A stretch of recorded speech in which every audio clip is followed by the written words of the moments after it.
I've also experienced a different kind of intolerance. I get called Uncle Tom and the N-word by progressives, by liberals.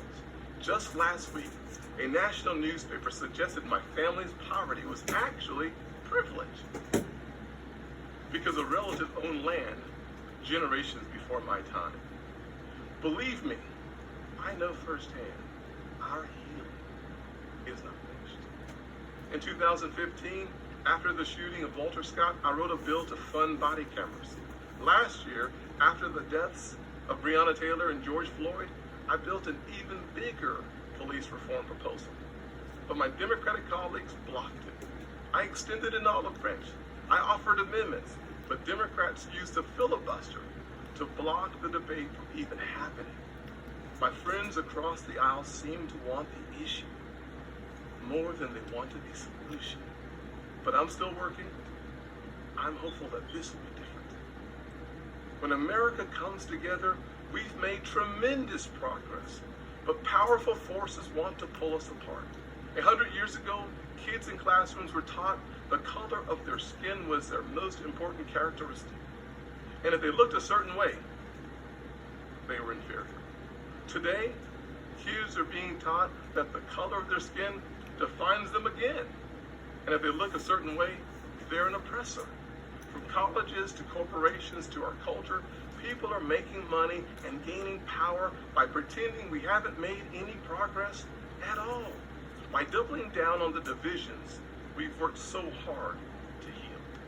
You know this stuff is wrong. Hear me clearly. America is not a racist country. ADOS family, you hear that Sambo, Tim Scott?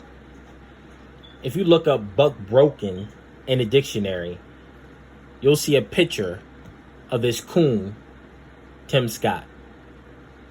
We all know that America was founded on racism. America is racism. And he's the only black senator in the United States Senate. That tells you right there that the country's racist. Talking about America is not a racist country. Tell that to Walter Scott. Tell that to Philando Castile. Tell that to Eric Gardner. Tell that to Tamir Rice. Tell that to Trayvon Martin and Breonna Taylor and George Floyd and to Emmett Till. Tell that to all of those people that were unfairly killed by white supremacists. Because it seems to me that all of the people that's being killed by police officers unarmed are the same color. So how is that not racist? You see, the reason why it is Sambo is out there is because white supremacy has their token Negroes that they parrot out there to deny the existence of racism. See, the new racism is the denial that racism exists. So nothing changes. So nothing substantive happens to change and defeat white supremacy. That's what this is all about. And now Kamala Harris, I'm going to do a story on her. She agrees with him that there is no systemic racism. Kamala Harris, sister girl. I'm going to do a story on that. But ADOS, I respect real leaders. I respect real leaders, real black leaders that stand up against white supremacy. Shout out to Malcolm X. He called out white supremacy. Shout out to Khalid Muhammad. He called out white supremacy. He wasn't buck broken like Tim Scott. So ADOS, let me know what y'all think about this. This guy is saying that America is not a racist country, when we all know that America was founded on racism. We all know that black people were never paid reparations. That's racism right there. I mean, look at the conditions of black people in this country.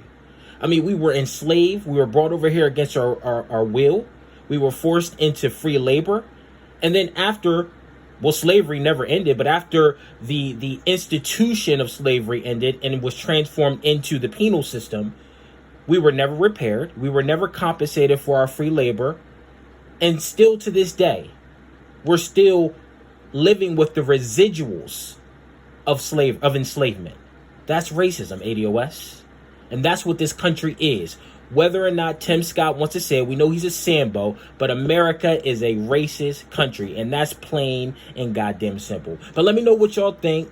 Make sure you like, make sure you share, and make sure you subscribe to this channel.